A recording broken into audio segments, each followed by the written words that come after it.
Agitorium nostrum in nomine Domini. Qui fecit Atheistic Communism. We're still continuing this encyclical. Very important encyclical. Especially now that we see it fulfilled.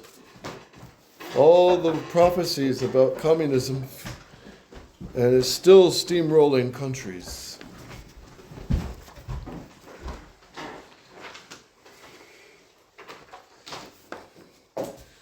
Okay, we left off on paragraph 65, which in yours, there's the first paragraph on priests, 64. You find it? Yeah, 64. So what's the paragraph after the priests? It's the militant leaders of Catholic action. Okay.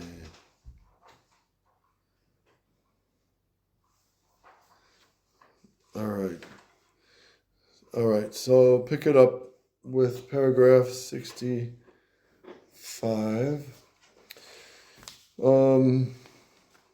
Clergy, priests, importance of the clergy, paragraph 60 in Bishop Williamson's chart.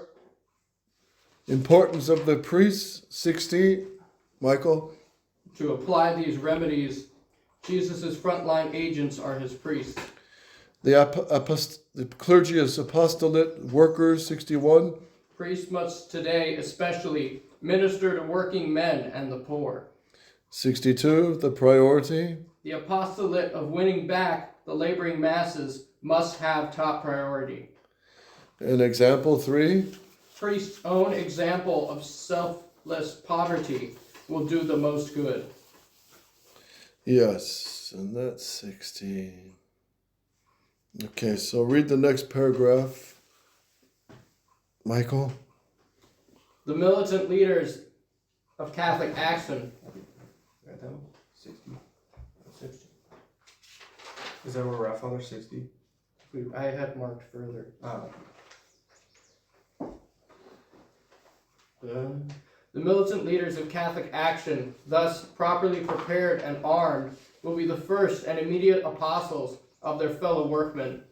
They will be an invaluable aid to the priest in carrying the torch of truth and in relieving grave spiritual and material suffering in many sectors where inveterated anti-clerical prejudice and deplorable religious indifference has proved a constant obstacle to the pastoral activity of God's ministers.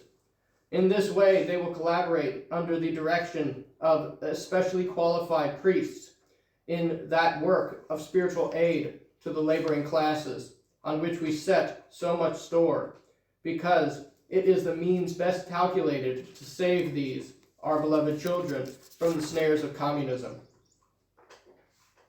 Oh, you're way ahead. You're way ahead. We're not that far ahead. Okay, back up. Back up. I was wondering where you were. Okay, so just start with the priests. Where's the paragraph with the priests? 60. Okay, just start there. To apply the remedies thus briefly indicated to the task of saving the world as we have traced it above, Jesus Christ, our divine King, has chosen priests as the first-line ministers and messengers of his gospel. Theirs is the duty assigned to them by a special vocation, under the direction of their bishops and in filial obedience to the Vicar of Christ on earth, of keeping alight in the world the torch of faith, and of filling the hearts of the faithful with that supernatural trust which has aided the Church to fight and win so many other battles in the name of Christ. Quote, "This is the victory which overcometh the world, our faith," end quote. Yeah, so priests' first duty, also like bishops, preach the faith, preach the faith. But also, next paragraph, Anthony. To priests, in a special way, we recommend anew the oft-repeated counsel of our predecessor, Leo XIII, to go to the working man. We make this advice our own, and faithful to the teachings of Jesus Christ and his church. We thus complete it. Quote, "Go to the working man, especially where he is poor, and in general, go to the poor, end quote. The poor are obviously more exposed than others to the wiles of agitators who, taking advantage of their extreme need, kindle their hearts to envy of the rich and urge them to seize by force what fortune seems to have denied them unjustly. If the priest will not go to the working man and to the poor to warn them or to disabuse them of prejudice and false theory, they will become an easy prey for the apostle of communism. Yes. So the communists don't want to help the poor in the way our Lord does, but use them as tools of revolution. Marxist theology. Next paragraph. Loud and clear, Gabriel. Indisputably, much has been done in this direction, especially after the publication of the encyclicals Rerum Novarum and Quadragesimo Anno. We are happy to voice our paternal approval of the zealous pastoral activity manifested by so many bishops and priests who have, with due prudence and caution, been planning and applying new methods of apostolate more adapted to modern needs. But for the solution of our present problem, all this effort is still inadequate. When our country is in danger, everything not strictly necessary, everything not bearing directly on the urgent matter of ununified defense, takes second place. So we must act in today's crisis. Every other enterprise, however attractive and helpful, must yield before the vital need of protecting the very foundation of the faith and of Christian civilization. Then our parish priests, therefore, while providing, of course, for the normal needs of the faithful, dedicate the better part of their endeavors and their zeal to winning back the laboring masses to Christ and to his church. Let them work to infuse the Christian spirit into quarters where it is least at home. The willing response of the masses, and the results far exceeding their expectations, will not fail to reward them for their strenuous pioneer labor.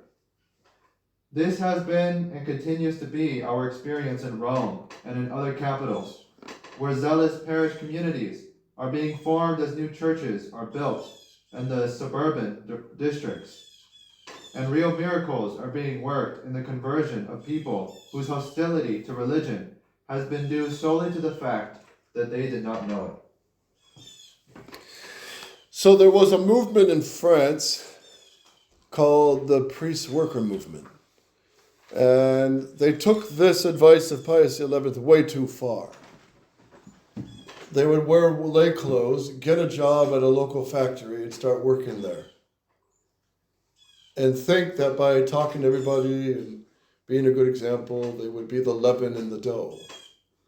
But what happened was many of these priests fell away, especially when they, meet the pretty secretaries and all that. So it wasn't what Pius XI and Pius XII intended, right?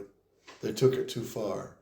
But priests just must be priests, but reach the souls. And something like, for example, the Legion of Mary is something very good.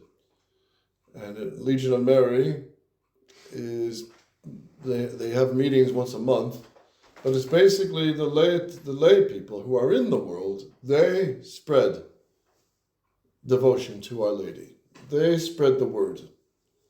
So the priest acts as the catalyst to send them out in the world to be a good example, to spread the message of Our Lady and the gospel and the Catholic faith. And then who else? St. Anthony Mary Claret, he used to give to the children many holy cards and pamphlets. And on the pamphlets would be descriptions about heaven, about the Ten Commandments, about hell. And the children would bring these home, and many of the parents who were lax and lukewarm would read these and then come back to confession. And who else did that?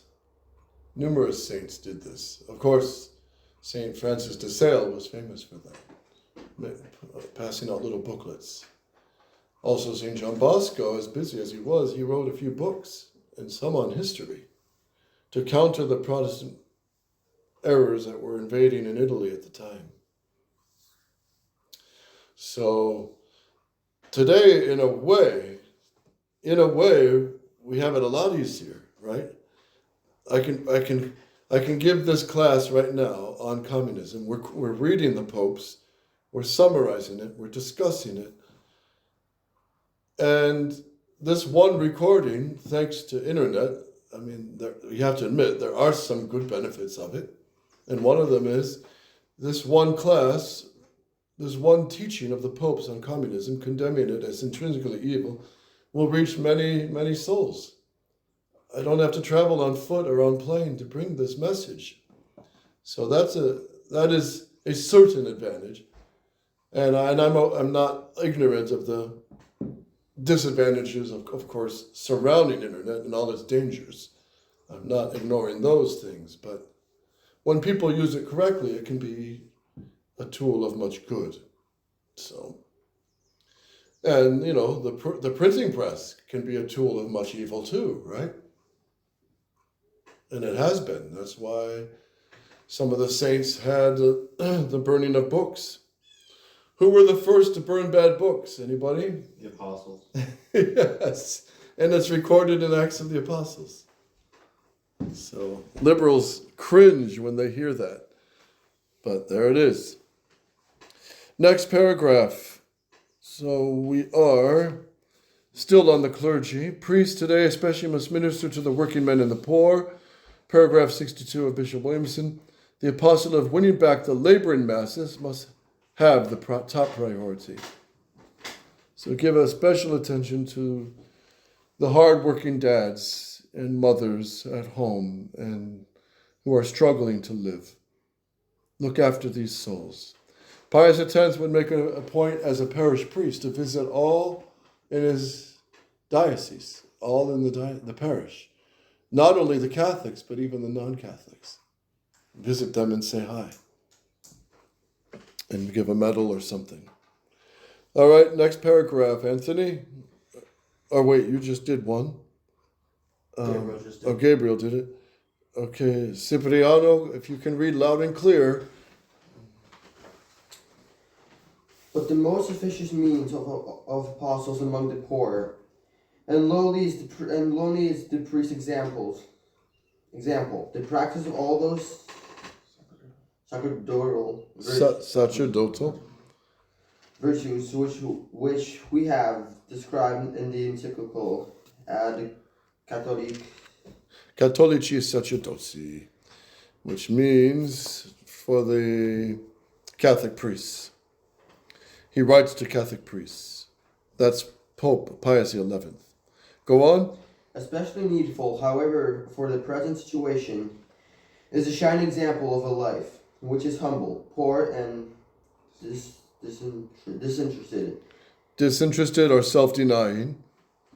In imitation of a divine master who could say to the world divine simplicity, the foxes have holes and birds of their air nest. The birds of the air have nests, but the Son of Man hath not where to lay his head. A priest who is really poor and disinterested in the gospel, since may work among his flock, marvels recalling a St. Vincent de Paul, a cure of ours, a St. Joseph Cotalengo, a Don Bosco, and so many others, while an avaricious and selfish priest we have noted in the above mentioned encyclical, even though he should not plunge with Judas to the abyss of treason, will never be more than empty, sounding brass and useless trickling cymbal. Too often indeed he will be a hindrance rather than an instrument of grace in the midst of his people. Furthermore, where secular priest or religious is obliged by his office to administer temporal property, let him remember that he is not only to observe scrupulously all that charity and justice prescribe, but that he has a special obligation to conduct himself in very truth as father of the poor. Okay, here's this translation, same paragraph. In truth, however, one of the surest ways of all of bringing the crowd of poor and the weak to Christ is the example given by the priest who is adorned with those virtues of which we spoke in our encyclical Ad Catholicae Sacerdotii. What is of particular importance for those called to God's ministry in the present state of affairs is a life so humble, poor, and self-denying that the faithful will see in them most faithful copies of the Divine Master, who said truthfully of himself, "Foxes have holes and the birds of the air have nests, but the Son of Man has nowhere to lay his head." Daily experience shows that priests who live a life of true poverty, who are completely detached in the sense of the gospel, always bring wonderful benefits to a Christian people. St. Vincent de Paul, St. John Vianney, St. Joseph Cotolengo, St. John Bosco, and numberless others who have given confirmation of this. On the other hand, greedy priests, who measure everything in terms of income and comfort, so I'll baptize your baby, but it's going to cost you $200. Yeah, I'll do the extreme unction and the burial, but there's a price for it. and quite honestly, there's nothing more disgusting than a priest who demands money for the sacraments. And if people want to give donations, that's fine. But we do many missions and many sacraments where nobody gives anything, not even a dime, not even a sandwich to drive home with. So, but big deal. We're the jackasses of Christ with stoles. So it's good for us to be kicked around a bit and insulted a bit and not provided for and neglected and ignored. That's good for us. That's what we really deserve. But truthfully, among most of our faithful, they are over generous with the priest. Overly generous.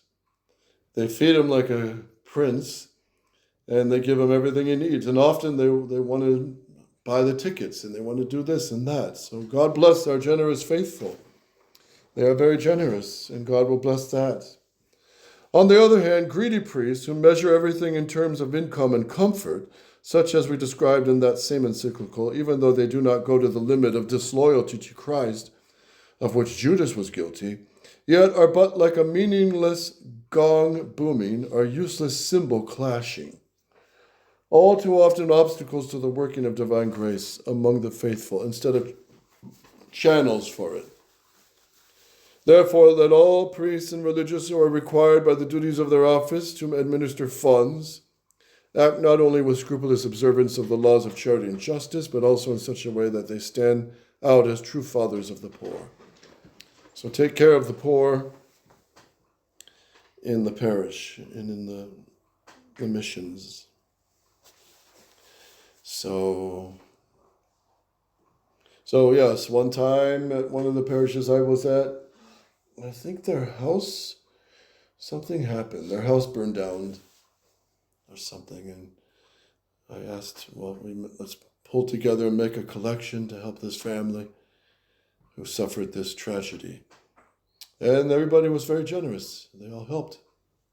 And they were able to get a new place and all that. The Amish do this.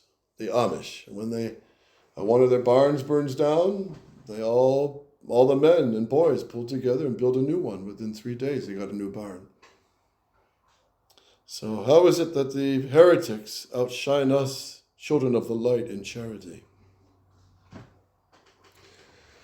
So I know of one case where a faithful called the parish priest, "Father, can you come to anoint my dying grandmother or grandfather?" I forget. "Well, I will, but I have to, I just started my garden. I've got the vineyards going. I have to water and manure it, so I'll get back to you." A few days later, the parishioner calls again, "Father, can you come and give extreme unction to my grandmother?" "Oh, yes, I know, but I have to tend to the other part of the gardens, and I have to take care of my garden, and I'll get back to you." Third call, Father, she's dying, can you come? Well, I have to do my garden, I have to do this at my garden, and my garden, this, my garden, that. And the parishioner said, Father, I understand you have to take care of your garden, but when will you take care of your sheep? So, hopefully that helped that priest. So as a priest, God willing, as soon as there's definitely with an extreme unction, you have to arrange to go as soon as you can. You have to ask the right questions. Is there a danger of death? Yes. Or no, there's no danger of death. But is there a remote danger of death? Yes, because this could build up. So you can give extreme unction then. And then baptisms too. Sometimes they have to wait a few months, but it'll be nice. It's nice when you have 2 or 3 priests that can help cover all these things, and even more. What Archbishop Lefebvre did with the Society of St. Pius X was truly miraculous in today's world.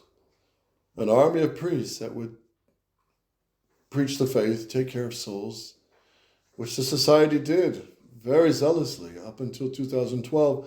They still give the sacraments, and there's still many generous priests. There's many priests who will drop everything and take care of souls, and especially in emergencies. But they're slipping on doctrine, and a lot of this spirit of, don't bother me, I'm a 9-to-5 priest, so call me after, don't bother me at night with your emergencies. So some of that, I hear, is creeping in. So it's not good. All right, number 2, the next Catholic action. Gabriel. After this appeal to the clergy, we extend our paternal invitation to our beloved sons among the laity who are doing battle in the ranks of Catholic action. On another occasion, we have called this movement so dear to our heart, quote, a particularly providential assistance, end quote, in the work of the Church during these troublous times. Catholic action is, in effect, a social apostolate, also, inasmuch as its object is to spread the kingdom of Jesus Christ, not only among individuals, but also in families and in society. It must, therefore, make it a chief aim to train its members with special care, and to prepare them to fight the battles of the Lord. This task of formation, now more urgent and indispensable than ever, which must always precede direct action in the field, will assuredly be served by study circles, conferences, lecture courses, and the various other activities undertaken with a view to making known the Christian solution of the social problem.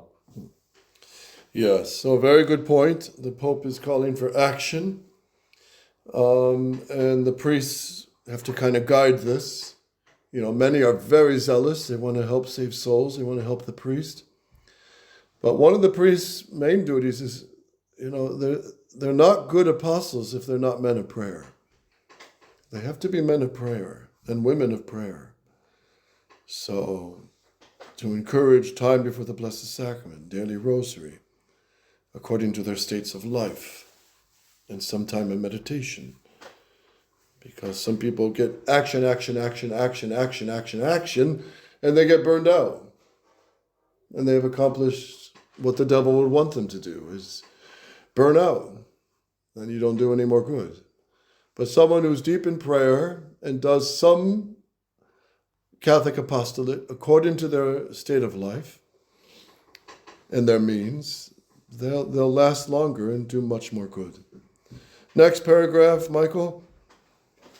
The militant leaders of Catholic action, thus properly prepared and armed, will be the first and immediate apostles of their fellow workmen. They will be an invaluable aid to the priest in carrying the torch of truth and in relieving grave spiritual and material suffering in many sectors where inveterate anti-clerical prejudice and deplorable religious indifference has proved a constant obstacle to the pastoral activity of God's ministers. In this way, they will collaborate under the direction of especially qualified priests in that work of spiritual aid to the laboring classes on which we set so much store, because it is the means best calculated to save these, our beloved children, from the snares of communism. Yes, so we're looking at, back to the chart here, the clergy first, then the laity, Catholic action, soldiers, 64, Michael. The laity of Catholic action must form soldiers of Christ for society. Context, 65. Individuals of Catholic action will be the priests' liaison with the working classes. Propagators, 66. And Catholic action as a whole will propagate Christian social principles. Others, all groups, 67. We likewise encourage all other groups working alongside Catholic action. Evangelize, 68.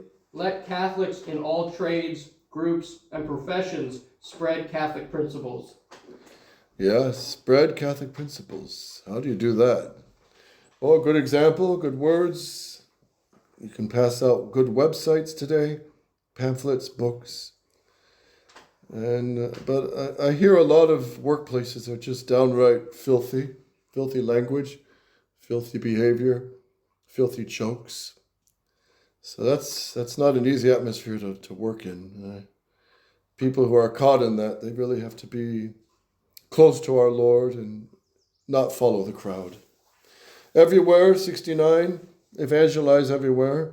Even where the state has intervened, the Catholic spirit is still necessary. 70, the workers. Especially working men must bring fellow workers back to Mother Church. Yes, unity of Catholics, 71. But let Catholics unite. Let no one Dare. Let no one dare help radicals by dividing Catholics. Unity of others, 72. And in this war against God, let all believers in God collaborate on our side. Yes, so next paragraph, Anthony. Ranged with Catholic action are the groups which we have been... 66.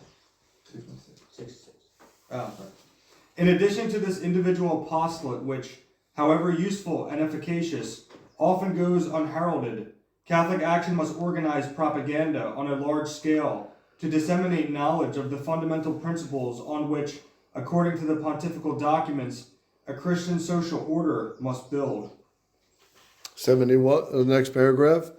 Auxiliary organizations. Ranged with Catholic action are the groups which we have been happy to call its auxiliary forces.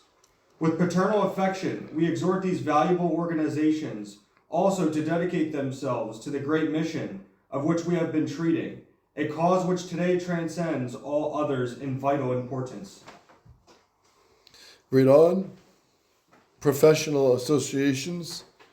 We are thinking likewise of those associations of workmen, farmers, technicians, doctors, employers, students, and others of like character, groups of men and women who live in the same cultural atmosphere and share the same way of life. Precisely, these groups and organizations are destined to introduce into society that order which we have envisaged in our encyclical, Quadragesimo Anno, and thus to spread in the vast and various fields of culture and labor the recognition of the kingdom of Christ. Yeah, spread the kingship of Christ. Spread the kingdom of Christ. Spread the name of Christ.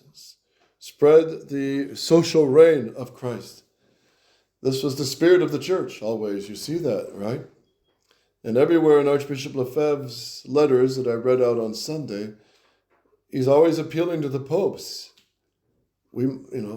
Spread the reign of Christ. Spread the kingship of Christ. How does Vatican II do this when it attacks his kingship and uncrowns him? Next paragraph, Gabriel.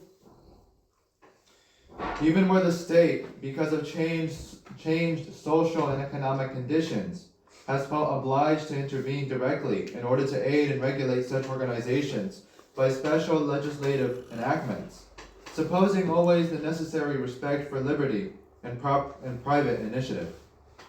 Catholic action may not urge the circumstance as an excuse for abandoning the field.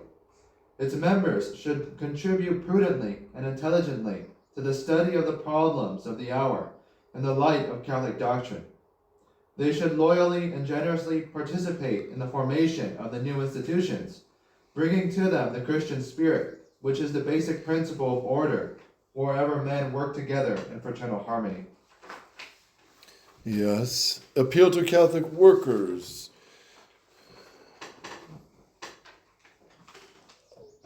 Michael? Here, we should like to address a particular affectionate word to our Catholic workmen, young and old. They have been given, perhaps, as a reward for their often heroic fidelity in these trying days, a noble and an arduous mission. Under the guidance of their bishops and priests, they are to bring back to the Church and to God those immense multitudes of their brother workmen who, because they were not understood or treated with the respect to which they were entitled, in bitterness have strayed far from God. Let Catholic workmen show these their wandering brethren by word and example that the Church is a tender mother to all those who labor and suffer, and that she has never failed and never will fail in her sacred maternal duty of protecting her children. If this mission, which must be fulfilled in mines, in factories, in shops, wherever they may be laboring, should at time require great sacrifices, our workmen will remember that the Savior of the world has given them an example not only of toil, but of self-immolation.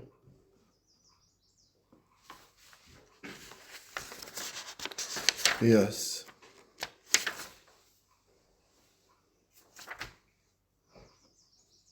Next, keep going. To all our children, finally, of every social rank and every nation, to every religious and lay organization in the Church, we make another and more urgent appeal for union. Many times our paternal heart has been saddened by the divergencies, often idle in their causes, always tragic in their consequences, which array in opposing camps the sons of the same Mother Church. Thus, it is that the radicals, who are not so very numerous, profiting by this discord, are able to make it more acute and end by pitting Catholics one against the other. In view of the events of the past few months, our warning must seem superfluous.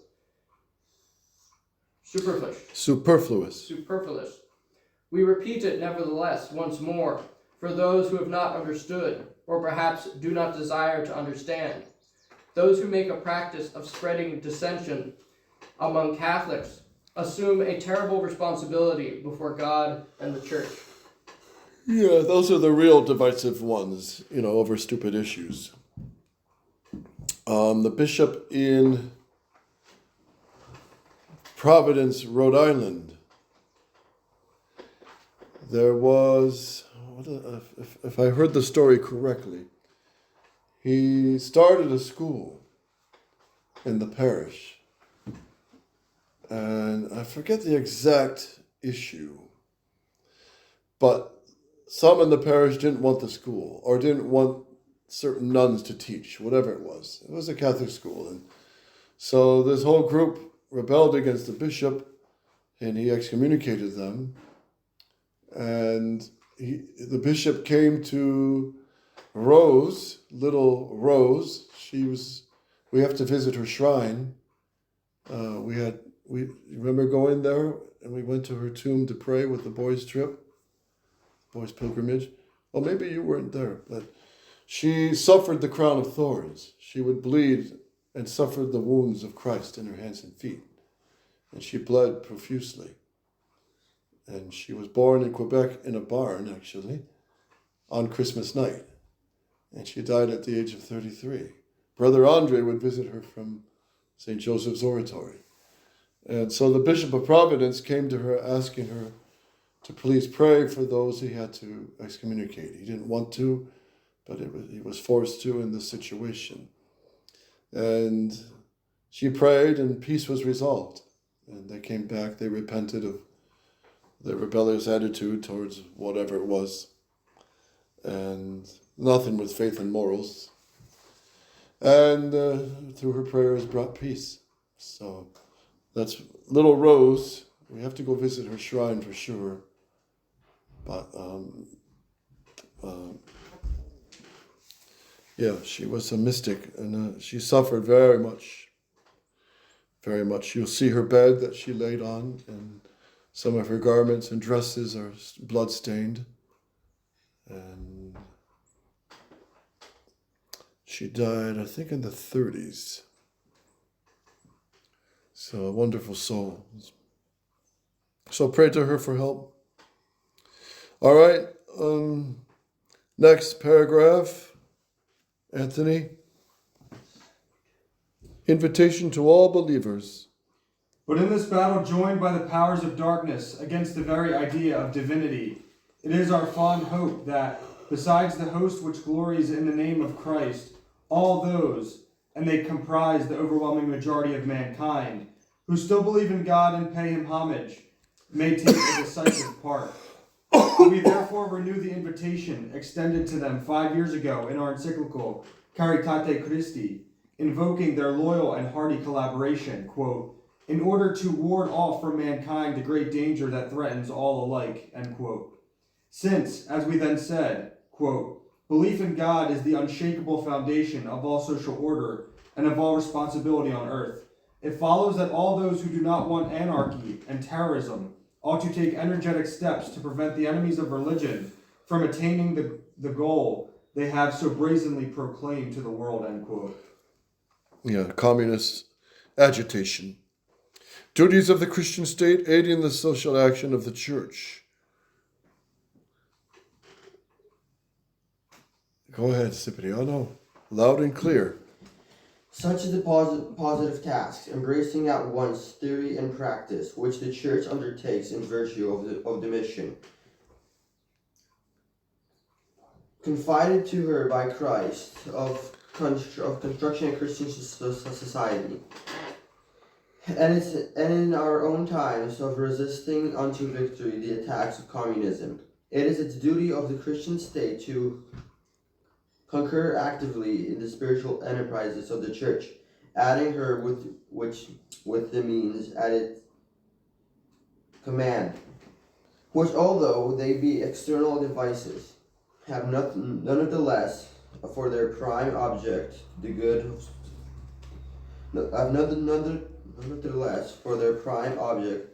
the soul.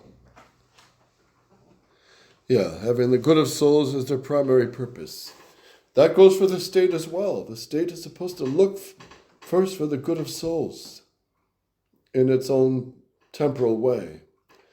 All right, next paragraph. Gabriel. This means that all diligence should be exercised by states to prevent within their territories the ravages of an anti-God campaign which shakes society to its very foundations. For there could be no authority on earth unless the authority of the divine majesty be recognized.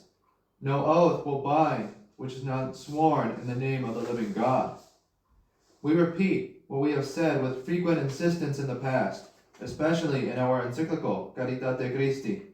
Quote, how can any contract be maintained, and what value can any treaty have, in which every guarantee of conscience is lacking? Or how can there be talk of guarantees of conscience, when all faith in God and all fear of God have vanished? Take away this basis, and with it all moral law falls, and there is no remedy left to stop the gradual but inevitable destruction of peoples, families, the state, civilization itself. Yes. Take God out and everything crumbles quickly. All right. Adjutorium nostrum in nomine Domini.